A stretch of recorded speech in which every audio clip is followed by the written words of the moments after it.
You are now listening to the Protestant Libertarian Podcast.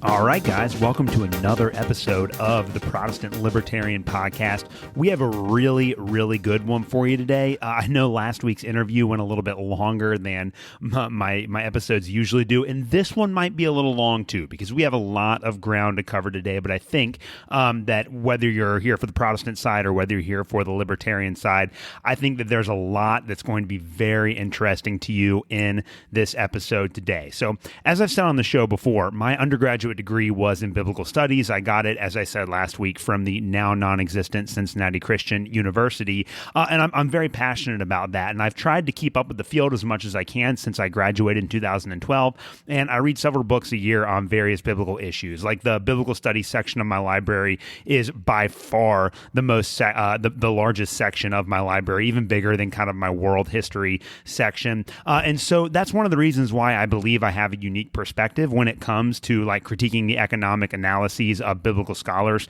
For instance, I kind of actually know how that genre of literature, how that discipline within academia works. Like I understand the world of biblical studies on a pretty fundamental level. And the entire reason really behind me having this podcast in the first place was because I felt like with both within the biblical studies world and within the libertarian world, there wasn't anyone, or there weren't a lot of people that were trying to bridge that gap between those two disciplines or those two ways of thinking about things, libertarian philosophy and biblical scholarship, and I wanted to try to provide a way to fill that gap. And so, obviously, for biblical scholars and really for everyone that's for everyone in the entire world, one of the most important issues that we deal with, and this is there's an entire stream of New Testament scholarship called historical Jesus studies. One of the most important issues that you have to deal with is determining both who Jesus was and then also how the Gospels work. So these questions are both related. Our primary sources for the life of Jesus are, of course, the four Gospels in the New Testament, as well as the other references to Jesus in the other works throughout the New Testament. But our primary sources are the Gospels themselves. And so we have to understand both how the Gospels work, and that will help us determine who Jesus was. And again, if you're a Christian, this is incredibly important because Jesus, and particularly the resurrection of Jesus, is the absolute center to our faith. There's no point, there's no reason for being a Christian without the Christ, without Jesus. And so we have to try our hardest to understand who he is and what the Gospels are actually saying about him. And even if you're not a Christian, like even if you just listen to this podcast because you're interested in libertarian ideas and maybe kind of interested in the religious aspect of that, Jesus is the most important figure in human history. There's absolutely no doubt about that whatsoever. And so trying to understand who he is, even if you're a skeptic, even if you don't believe that Jesus was raised from the dead, trying to figure out who he is still of vital importance. And so recently, there's a New Testament scholar that I really like and have a lot of respect for, named James Crossley. And we're going to do more of a complete introduction to him later on in the show. But James Crossley recently, within the last year, has suggested that the world of New Testament scholarship should embark on the next quest for the historical Jesus. So that's what he's going to call this new movement in a New Testament scholarship, the next quest for the historical Jesus. Now, again, Crossley is a skeptic, but he's a really great scholar. I think he's an agnostic. I don't think he deals with the question of whether God exists very much in his work, which is one of the reasons why I think his work is really successful and effective. He really is one of the few scholars out there who just tries to understand the Bible within its own historical context. Like he does a really good job of trying, I think, not to bring some of those biases into his interpretation of the Bible. And a few years ago, he co-wrote a really good book with a Christian New Testament scholar that I really like as well, Michael Bird, called How Did Christianity Begin? I would highly recommend checking that book out. It was actually featured on this podcast that I've been listening to for years now called Unbelievable. And I haven't gotten a chance to plug it on this show yet, so I'm going to do it real quick. But Unbelievable is this radio show that's based out of the United Kingdom, Premier Christian Radio over there. And it started out as kind of like this apologetic show where Justin Brierley, who is the host of Unbelievable, Bible would get someone who was a Christian and someone who was not a Christian, whether an atheist or a Muslim or a skeptic. He would get them together every week and they would debate a particular issue. And they've been doing this every single week for I think 14 or 15 years now. And Unbelievable has some massive names. I would highly recommend checking Unbelievable out. You can find it on any of the podcast feeds that you listen to there. It's an unbelievable show, and James Crossley and Mike Bird debated from a skeptic and from a Christian standpoint the beginnings of Christianity a few years ago on that show. And if I can find it, I'll post the link to the show in the show notes. So James Crossley, a really great kind of agnostic, skeptical scholar, and he's been in conversation with really solid Christian scholars like Mike Bird. I did lose track of him for a few years there, right? So one of the problems, I was never really active on social media until I started this show, and one of the problems with not being on social media is that it's really difficult to keep track of what's happening within New Testament scholarship, especially since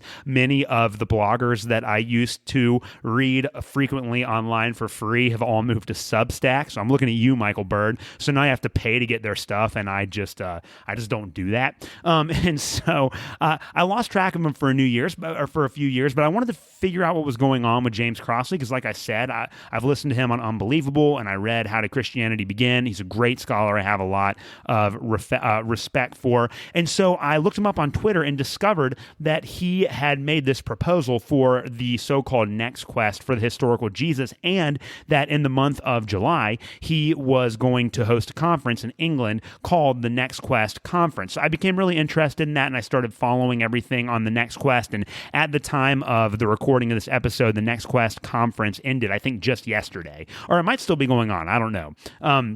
But it either ended or it's coming to its conclusion. Actually, too, it's interesting enough, Crossley, and I'll probably wind up reviewing this on a future episode, but he wrote a book called Jesus in the Age of Terror, which appears from the cover and the reviews online to be about how the media portrayal of the war on terror has impacted biblical scholarship. So that sounds really interesting, and I kind of want to see how Scott Horton-esque the book is. I think it has a lot of potential, and it seems to relate to many of the issues we discuss on this show, which has to do with the intersection, obviously, of biblical studies and political philosophy. And just kind of going over some of Crossley's works on Amazon that I haven't read, it seems like a lot of the writing that he has produced in the last several years since I lost track of him have kind of been in that direction. So I'm interested to buy some of his books and kind of see what he has to say about this because, again, Crossley is a fantastic scholar and I have a ton of respect for him within the field. Now, I'm going to give Crossley a proper introduction later in the show when we read an article that he wrote last year proposing the next quest of the historical Jesus. But for those of you guys that are here for the Protestant side or aren't familiar with kind of the biblical studies discipline at all, you might be wondering what in the world the quest of the historical Jesus actually is, and why in the world we would need a new quest for the historical Jesus or a next quest for the historical Jesus. And so we are going to be breaking that down on the show today. So over the next, hopefully I can get this done in 40 minutes, but I'm a little skeptical about whether or not I'm going to be able to make that happen.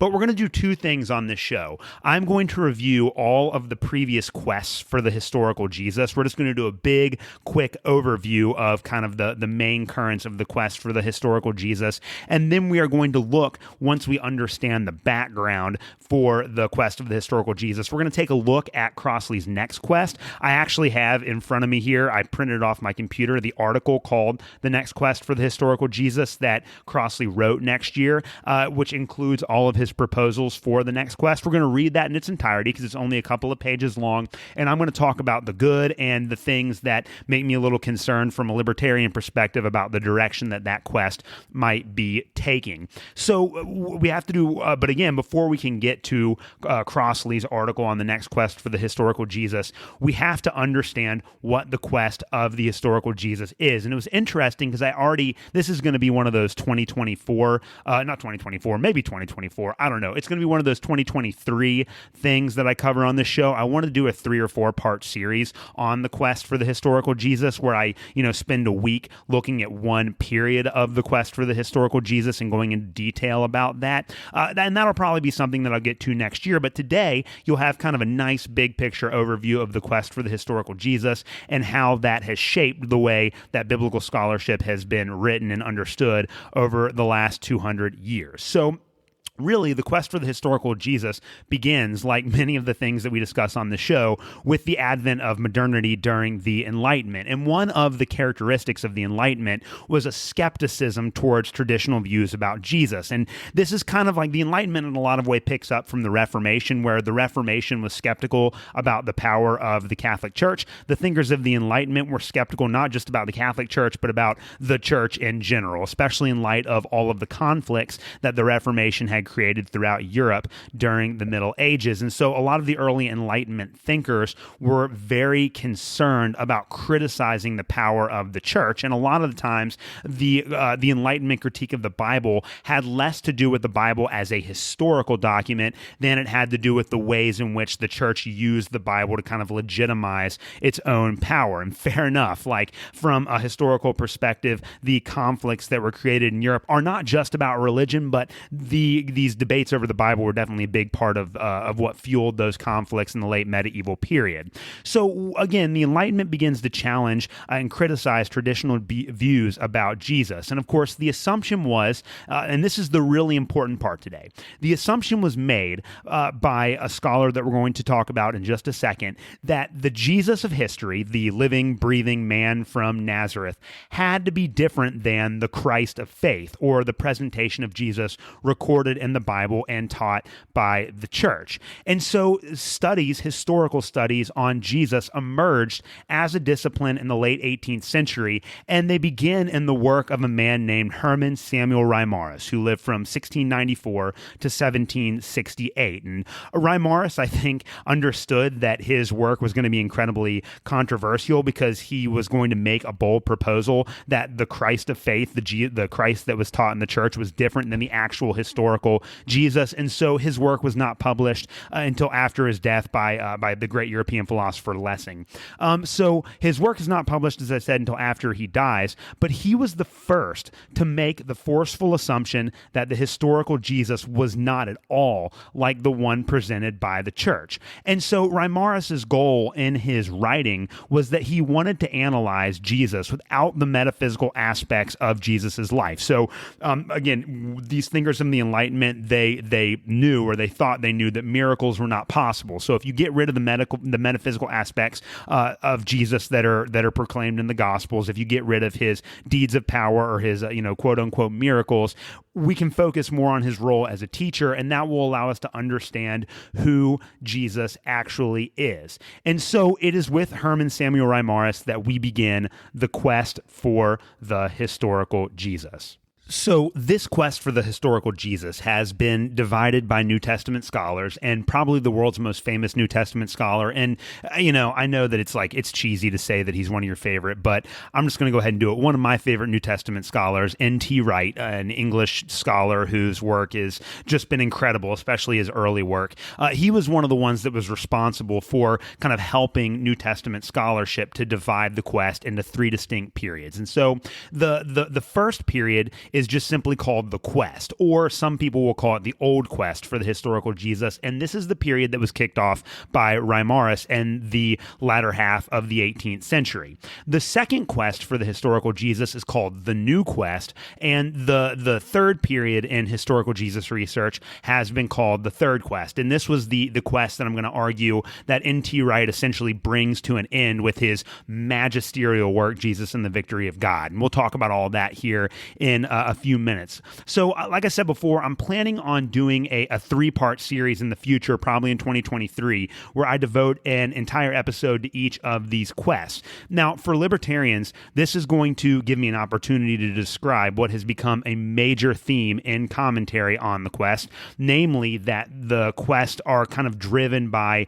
the social and political concerns of the scholars that are carrying out the quest. This is a conclusion that a lot of the scholars that I'm going to talk about today have come to, and this is my biggest concern about the next quest here, that again, the quest for the historical Jesus has often been an attempt to try to arrive at conclusions about Jesus that are congenial to the social and political beliefs of the questers themselves. So there's a lot of really interesting stuff here for libertarians, especially libertarians that are interested in the Bible or biblical scholarship, but I don't have time to dive into a lot of that in my review on the quest today. So today it's going to be kind of like a lightning speed overview of the three different phases of the quest, the quest, the new quest, and the third quest, so that we can look, and again, the goal of this too is so that we can look at the positives and the potential pitfalls of the recently proposed fourth phase or the next quest. I mean, it's starting to sound like a Star Wars series or the Avengers series or whatever. There's so many different phases of the quest here, but it's important that we understand what comes before. So again, N.T. Wright, as I said before, he wrote maybe the second best book ever on the historical Jesus, and we'll get to the first best book ever here in just a little bit. But that book was called Jesus and the Victory of God, and he has a very long chapter in that book that kind of outlines the different phases of the quest. But in 1992, before N.T. Wright wrote Jesus and the Victory of God, he wrote a shorter book called Who Was Jesus, and he has like a 10-page introduction, a 10-page outline of the quest for the historical Jesus. And this was one of the very first books on the historical Jesus that I read when I was in college, getting my degree in biblical studies. And so Who is Jesus has this really good, helpful overview. And for people that are not familiar at all with the quest, for me, again, it gave me a really good insight into how these different quests for the historical Jesus work. So I am going to be using N.T. Wright's 92 book, Who is Jesus, today, as I outline the first three quests for the historical Jesus.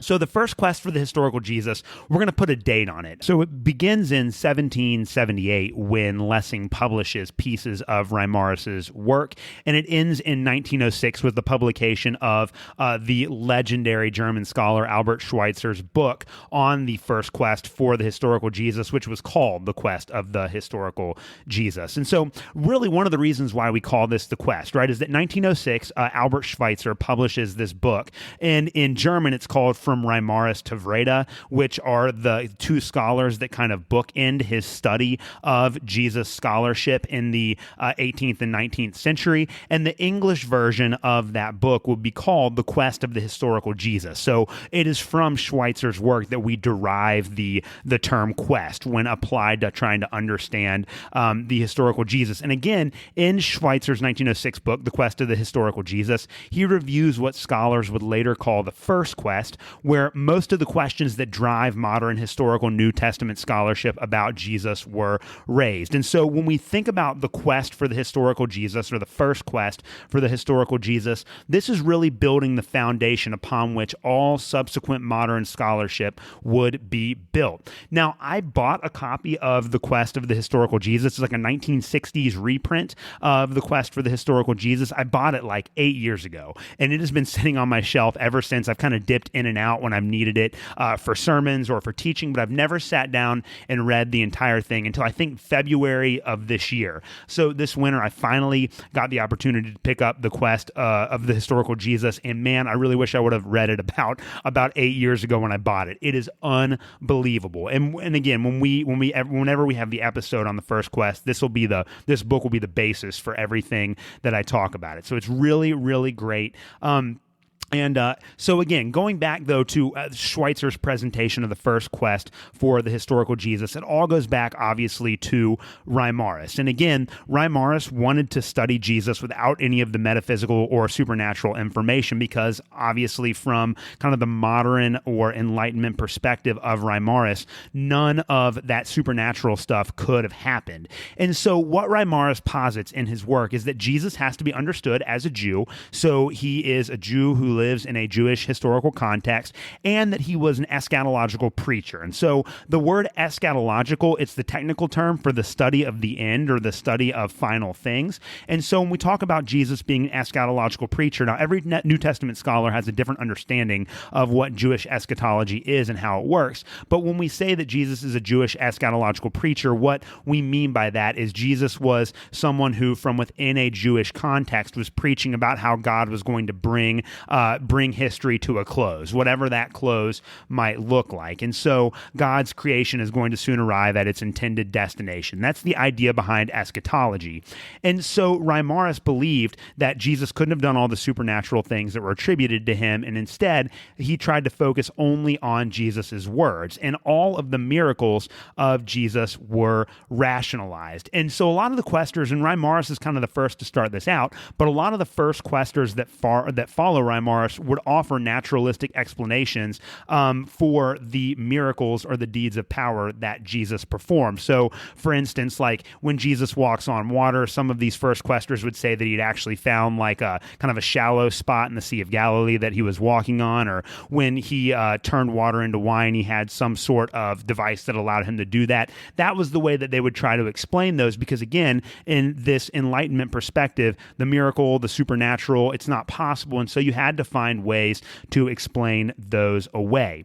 But Reimarus, the big ideas that Reimarus focuses on, and Schweitzer is going to credit Reimarus for introducing these ideas into discourse on the New Testament. Number one, it's this focus on Jesus's words, and especially Jesus as an eschatological preacher, as someone that talked and taught about how God was going to bring creation to its intended destination, the denial of miracles, and then, very importantly, the Jewish context of Jesus, that Jesus had to be understood within his Jewish context. So from the publication of Reimarus's works by Lessing in 1778 there, until 1835, the general way in which New Testament scholars would understand Jesus is that the miracles had to be rationalized, and we had to try to understand what Jesus was preaching in his context. But in 1835, another very important New Testament scholar, David Frederick Strauss, wrote a book called The Life of Jesus. And this book was an absolute bombshell in European scholarship, and not just in New Testament scholarship, but all around Europe and even in America. D.F. Strauss's Life of Jesus was absolutely critical. So he advanced a lot of Reimarus's ideas. He's going to pick up on the idea that the miracles couldn't have happened, that Jesus was a preacher, and then we have to try to understand kind of what he's saying within the eschatological context. But Strauss's big contribution to New Testament scholarship was that he argued that the stories in the Gospels were myths. And so by myth, he means, yes, one, that they didn't actually happen, but this is the really important part. And D.F. Strauss's understanding of myth here is going to be incredibly important. By myth, he means that all of the things that are attributed to Jesus in the New Testament that are supernatural are just projections of the beliefs of the early church back into the gospel. So whenever you come across a miracle story or a healing story, or when Jesus is performing some sort of deed of power, in reality, the church made those stories up. And so we need to read those stories as if we're trying to understand the beliefs of the early church. Those miracles don't have anything to actually do with the historical Jesus. They only have something to do with the way that the early church talked about Jesus. And so this is really important, because what D.F. Strauss does in his 1835 book, The Life of Jesus, is set the precedent in the future that much of the material in the Gospels is simply going to be the projection of the beliefs of the early church that have no real relationship to the historical Jesus. So he is going to emphasize, along with Reimarus, that Jesus lived in a Jewish context. He's going to emphasize that the Son of Man has some sort of theological significance, and he's going to emphasize eschatology, that in the Gospels and in the preaching of Jesus, there's something about Jesus bringing God's plans for creation to their intended destination. And so it is D.F. Strauss's book, The Life of Jesus, that really sets the terms of the debate for the rest of the first quest and beyond. Now, there were a lot of different responses to Strauss's work, and Schweitzer has several chapters in The Quest of the Historical Jesus where he talks about kind of the ways that people responded to Strauss. The main themes, though, of his work persisted throughout the 19th century. So one of the responses that was made towards Strauss's work is that many scholars romanticized Jesus, and they made basically Jesus into a teacher of timeless moral truths. And so while Strauss was right that maybe the mythological aspects of the Gospels couldn't have possibly happened, and they're just projections back into history of the early church, the actual teachings of Jesus do contain some sort of timeless moral truths that we can cling to and learn from even to this day. And that's kind of the romantic position. Now, one of these these Romantic scholars was a man named H.J. Holtzman, and he studied the Synoptic Gospels, and he decided, and this is massive, he decided that Mark was probably the first of the Gospels to be written, and that Matthew and Luke, the writers of those two Gospels, used Mark as a source. So Holtzman comes up with what is called the Markan priority theory, and this is the idea that there is a literary relationship between the first three Gospels, what we call the Synoptic Gospels, Matthew, Mark, and Luke. Everyone has kind of realized since the dawn of modern and biblical interpretation that there was a relationship between those Gospels, but no one really understood how those Gospels work, how that relationship worked. But Holtzman was the one that came up with the idea that Mark was written first, and both Matthew and Luke used Mark as a source. And again, this is kind of the predominant understanding of the relationship between the Synoptic Gospels down to this day. I mean, I'm a Markan priorist. I believe that Mark was the first gospel to be written as well, and that's the dominant understanding within New Testament scholarship down to this day. And that comes from Holtzman, who is one of these people who tried to focus more on kind of the romantic or timeless truth aspect of Jesus's teachings in the gospel. Another scholar, a contemporary of Albert Schweitzer, and Schweitzer devotes an entire chapter in his book to Johannes Weiss. His entire thesis was that the kingdom of God that Jesus proclaimed in the Gospels was eschatological. So Jesus' proclamation of the coming kingdom of God was also a proclamation that God was about to break into history and bring history to its intended destination. And so Johannes Weiss relates the kingdom of God to that preaching of eschatology and says that that is the key to understanding Jesus. And Schweitzer agreed with him. Now, of course, Schweitzer's book on the quest of the historical Jesus is published in 1906, and he agrees with Weiss's proposal there that the kingdom of God is eschatological and also central to Jesus's teaching. But Schweitzer argues that Jesus believed that in his life he was going to inaugurate the kingdom of God, but that he failed. So Schweitzer is kind of like the denouement of the first quest. He kind of brings all of these main elements of the first quest together: the idea that Mark was the first gospel to be written, the idea that Jesus had to be understood within his Jewish context, the idea that Jesus was an eschatological preacher and that terms like the kingdom of God and the Son of Man had to do with the eschatological preaching. All of those kind of come to their head in Schweitzer's quest of the historical Jesus, and N.T. Wright on page 5 of his book, Who Was Jesus?, sums up the conclusions of these scholars very well. So Schweitzer this is what Wright says: Schweitzer thus drew together many of the strands of what is now known as the Old Quest. Like Reimarus, he believed that Jesus was to be understood within his Jewish context, and that within that context, he seems to have been a failure. Like Strauss, he believed that he could rescue from the ruins a timeless message which the accidents of history could not damage. Like Weiss, he saw that the Jewish context into which Jesus was to be fitted was that of apocalyptic expectation, by which he meant the supposedly Jewish belief that the world was very shortly going to come to an end. And again, apocalyptic, we've talked about it on this show, but the concept of apocalyptic is always connected to eschatology and New Testament scholarship. So just to give you a little clearance on that. So Wright continues: like a great many writers before and since, Schweitzer believed that the real historical Jesus should be allowed to challenge the Jesus of the churches, who had often been a tamed and domesticated version of the real thing. Although Schweitzer is commonly reckoned to have brought the old quest to an end, these central elements survive through his own work and all remain of vital importance in the contemporary quest. So Albert Schweitzer represents the end of the old quest, or the first quest for the historical Jesus, but will also kind of, in his book, set the stage for all subsequent quests of the historical Jesus in the future.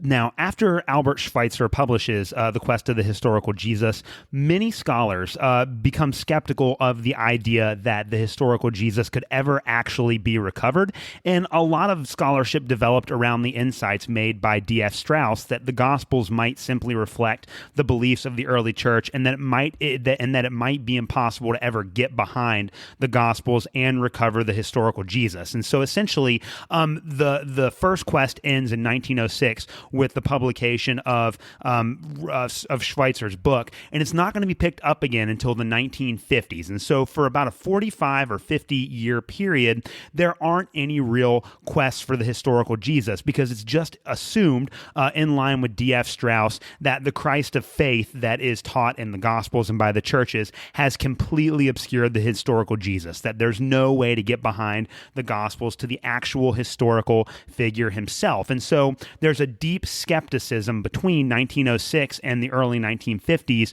of any attempt to try to reconstruct or offer some sort of big picture analysis of Jesus as a historical figure. So I'm going to call this section, and I think N.T. Wright does as well, I'm going to call this Between the Quests, and that's going to be 1906 to 1953. Now, the most important scholars of this period are Karl Barth and Rudolf Bultmann.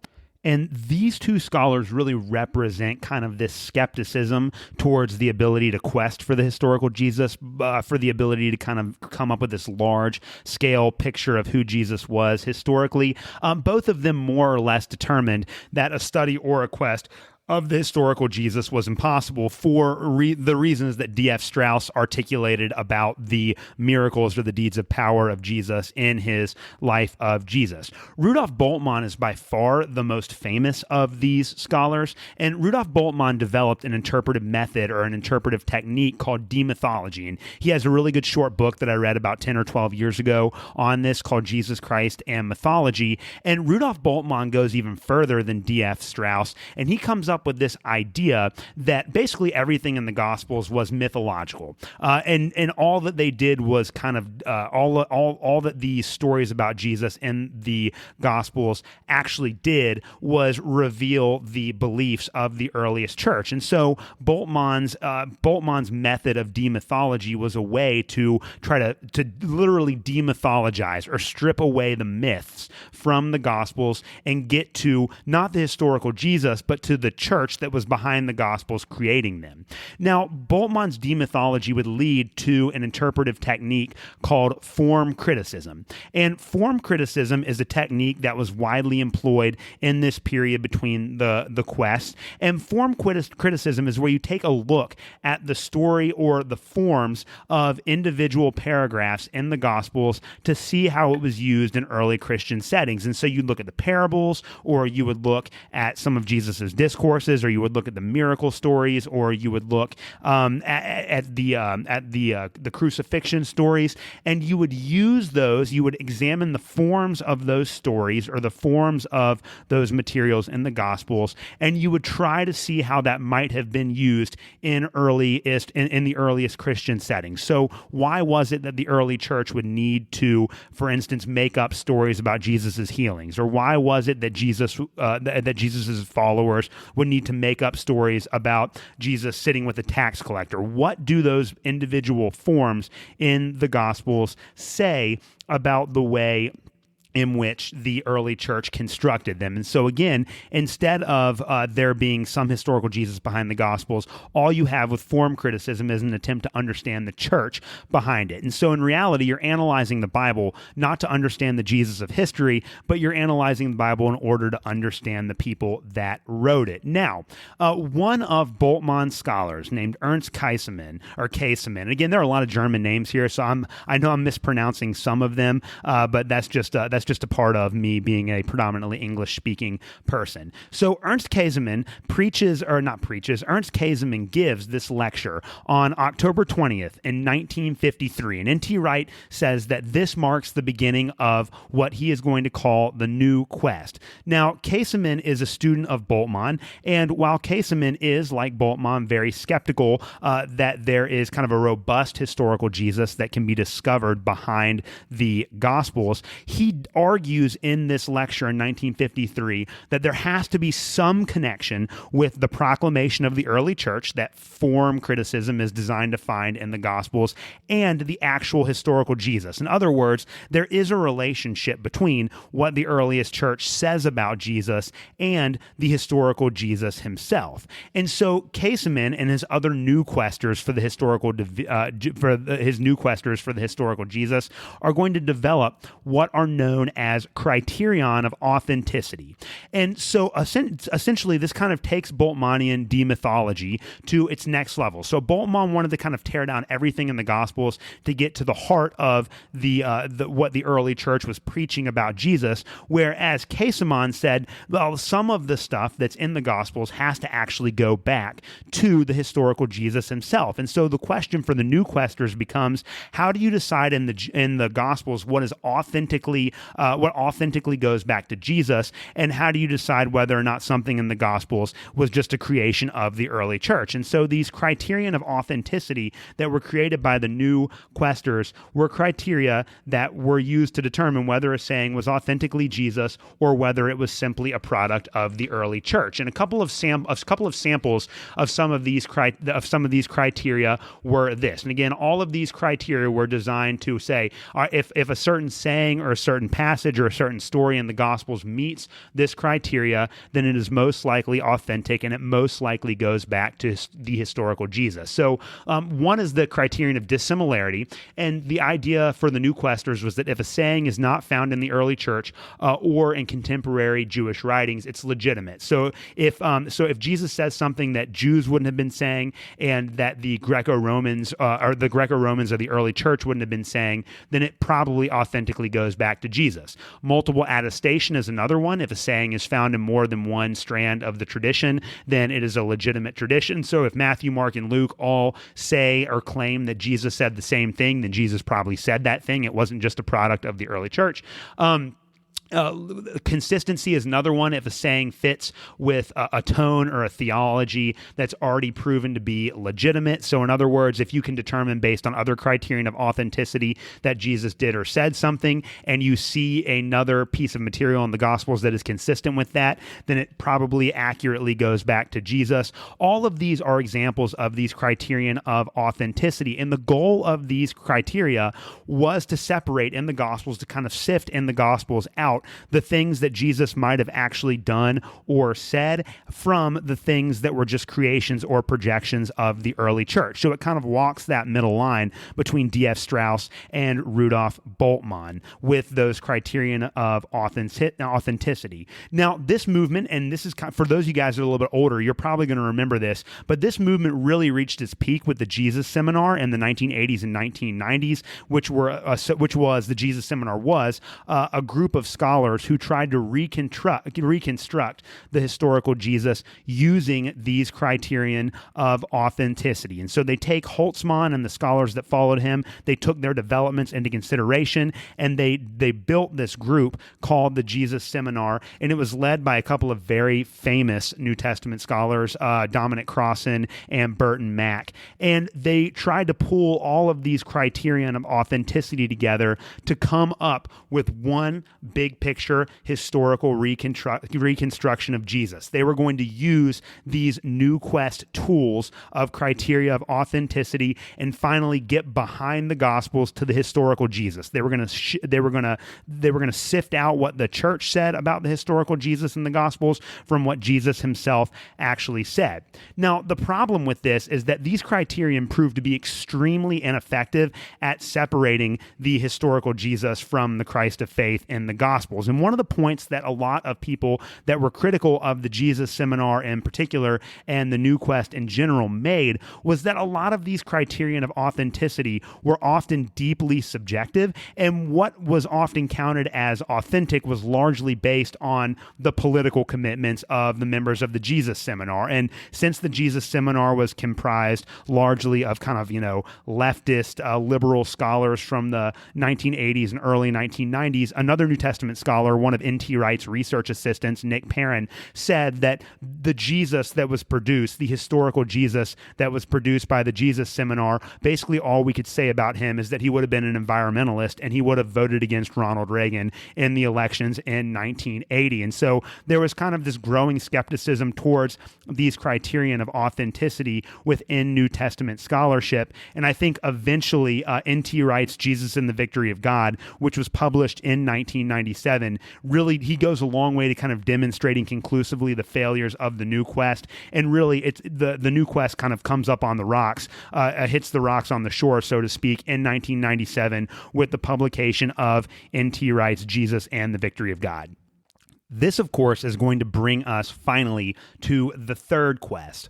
So this quest was actually launched at around the same time as the new quest. It really kind of kicks off in the 1960s, and the third quest for the historical Jesus was largely its intellectual competitor. So there is a lot of conflict of ideas between the new quest and the third quest for the historical Jesus. So the third quest is really kind of the quest for the historical Jesus that picks up where Albert Schweitzer had left off in 1906. So third questers would attempt to understand Jesus as a historical figure firmly within his Jewish context, without using the criteria, and instead trying to offer these big picture, complete historical hypotheses about who Jesus was. Now, there are going to be a lot of disagreements within the third quest on the degree to which we understand Jesus and what he did and what he said, but all of the scholars within this third quest work with the assumption that Jesus is thoroughly Jewish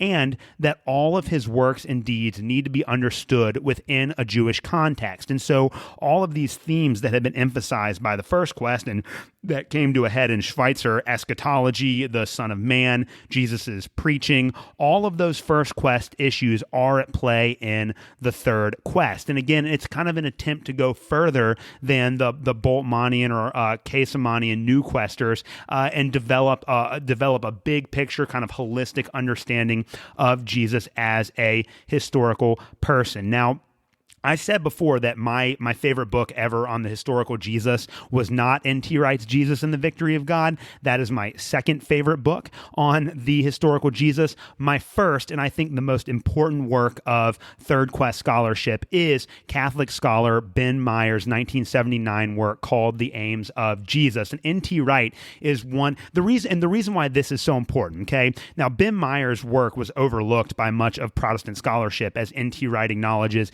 in his work, but N.T. Wright's book, Jesus and the Victory of God, is probably the most influential quest for the historical Jesus of all time. It really did kind of settle a lot of issues that were being raised by the third questers at the time, and N.T. Wright very fairly in Jesus and the Victory of God gives Ben Meyer a lot of credit for kind of being the foundation of N.T. Wright's work. And so I actually read Jesus and the Victory of God first, but then with his recommendation, I went back and read Ben Meyer's 1979 work, and it's phenomenal from start to finish. I mean, the very first line of Ben Meyer's book, The Aims of Jesus, he says that the quest for the historical Jesus from the beginning has been a giant failure. And one of the reasons why he thinks that it's been a failure is that scholars have not tried to analyze Jesus like they've analyzed other historical figures. And so Jesus, even though modern scholarship was trying to make an analysis of Jesus built along kind of post-Enlightenment, modernist, historical interpretation, in reality, what Meyer is going to argue is that every scholar has treated Jesus as if he was different than any other historical figure, but good historical and philosophically based research has to treat him as if he's any other person. And so Ben Meyer, in his book, is going to say that we don't need all of these criteria of authenticity because we don't interpret any other historical figure using those criteria of authenticity. Instead, we need to treat him like we would any other person.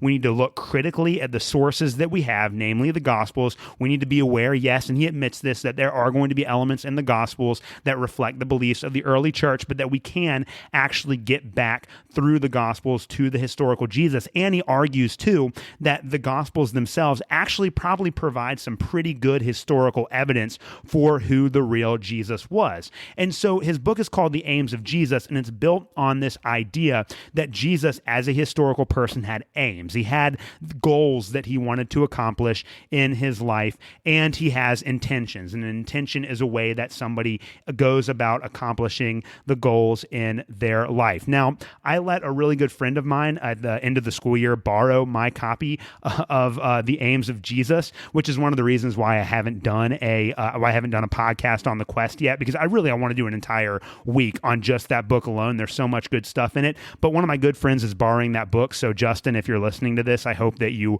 are enjoying it and learning a lot from it. I wanted to quote from the book, but like I said, I don't have it in front of me. So I'm going to just read Wright's summary of Ben Meyer's work in N.T. Wright's Who is Jesus, because he does a great job of summarizing all of Meyer's major themes in this book. And here's what he says about here's what he says about this book, The Aims of Jesus. This can be seen particularly in Ben Meyer's book, The Aims of Jesus.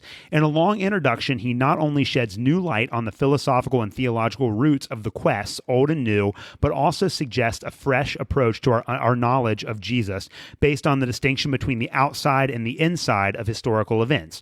The outside is what happened, while the inside has to do with the all-important motivation of the characters. It makes sense to ask, in relation to any historical event, why the characters did what they did. On this basis, Meyer offers a painstaking reconstruction of Jesus' aims. In public, he announced the kingdom of God for which Israel had been longing. In private, with the disciples, the question of Jesus' own messianic identity could emerge. Jesus envisions himself as the founder of a new messianic community, a reborn Israel. The church which emerged from Jesus' work does not represent a significant shift away from his real intention, but rather a completion, a carrying on in a new situation of what he had begun.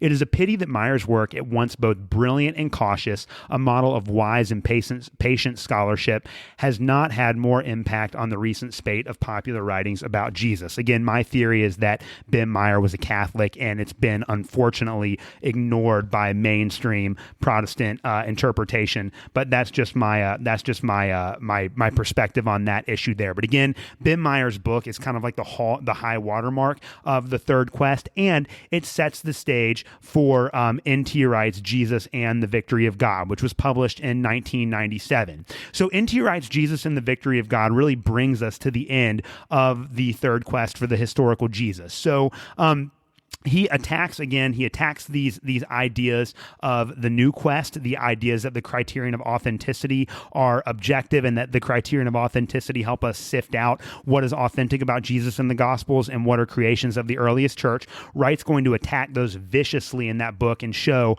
that a lot of those criteria don't actually work very well.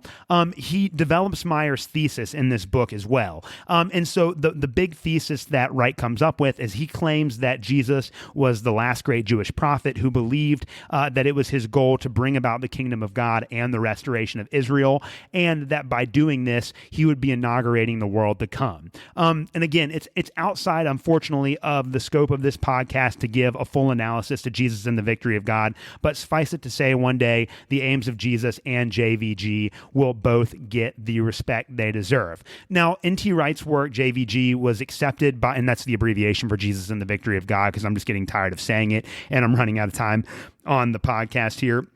But JVG effectively represents the end of the quest for the historical Jesus. The new quest is in tatters. It's done. It's discredited. It's effectively dismantled. And the kind of the conclusions of the third quest, that Jesus is a Jewish eschatological prophet who believed that he was inaugurating the kingdom of God and in some way restoring Israel, kind of becomes the dominant way. Even though there are a lot of people that are going to critique many aspects of Wright's work, JVG still becomes kind of the predominant paradigm for understanding the historical Jesus.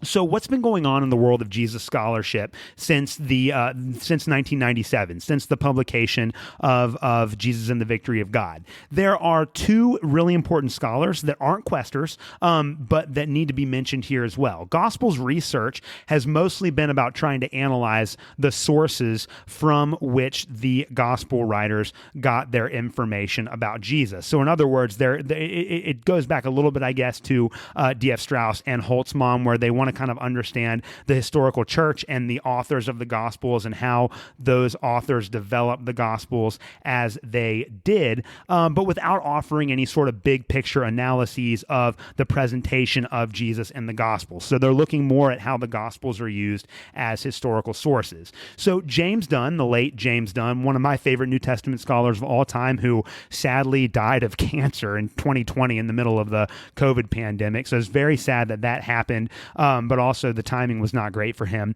either. But he has a ton of really good books on oral tradition. His big one is called Jesus Remembered. I read that at the very beginning of the pandemic because it's like 900 pages long and I had the time. And he argues that a lot of the information that we have in the Gospels can actually be traced back to the oral traditions that were circulating about Jesus among the first apostles. And so from James Dunn's point of view, a lot of what's in the Gospels does go back to the historical Jesus himself, because it is the end of this long process of people sharing information and stories about Jesus orally that were eventually crystallized into these Gospels. And so James Dunn has done a lot of research, and there are other people that are doing this as well, but his books are incredibly well written and well organized. James Dunn's big contribution, and this has, again, kind of been another paradigm shifter in New Testament scholarship, is that the Gospels are based on oral tradition and thus do go back to the historical Jesus. And I think Richard Bauckham has another really good book on this too. I can't remember the name off the top of my head right now. It's sitting on the shelf behind me, but I don't want to turn my mouth away from the microphone.